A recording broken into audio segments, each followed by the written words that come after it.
રાજનંદની અને આરાધ્યા દ્વારા રક્ષાબંધનનો પવિત્ર તહેવારની ઉજવણી કરવા જઈ રહ્યા છીએ ત્યારે આપ જોઈ રહ્યા છો રાજનંદની મોઢું બગાડી રહી છે અને આરાધ્યા રાખડી ખોલી રહી છે અને રાખડી ક્યારે ભાઈને બાંધવી એ વેઇટ કરી રહી છે અને આરતીની થાળી સજાવી રહ્યા છે બંને બહેનો. જો અમારે રાજનંદની ઉર્ફે રૂહી રાખડી બતાવી રહી છે. અમારે બંને બહેનો બંને ભાઈઓની આરતી ઉતારી રહી છે. ખૂબ જ સારી રીતે તૈયારી કરી રહી છે.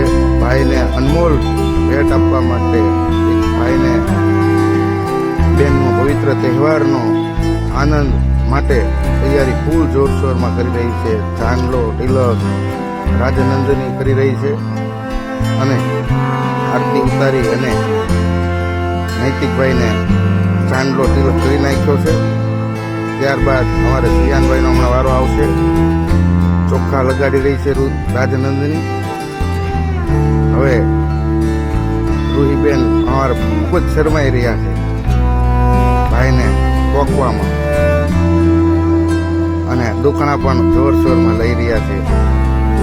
હવે અમારે સિયાનભાઈનો વારો આવ્યો છે.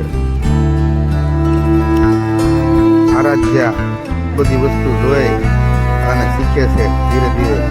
સૌથી પહેલા એને પેંડો પકડ્યો, એને ત્યારનું મન થતું હતું અને ખૂબ જ સારી રીતે તૈયારી કરી રહ્યા છે અને રક્ષાબંધનનો પવિત્ર તહેવારની ઉજવણી કરી રહ્યા છે બંને ભાઈ બહેનો. સિયાનભાઈની પોખણા થઈ રહ્યા છે અને સિયાનભાઈને મીઠાઈ પણ ખવડાવવામાં આવે છે. રૂહીનો અમારે આખો પેંડો બે ભાઈઓને અડધો અડધો ખવડાવ્યો છે અને હવે આવશે આરાધ્યાનો વારો. આપ જોઈ રહ્યા છો ખૂબ જ સારી રીતે આરાધ્યા પણ તત્પર તૈયારી કરી રહી છે. જોઈ રહી છે પેંડામાં જીવ છે એનો. ખૂબ જ સારી રીતે તૈયારી ઉજવણી કરી રહ્યા છે.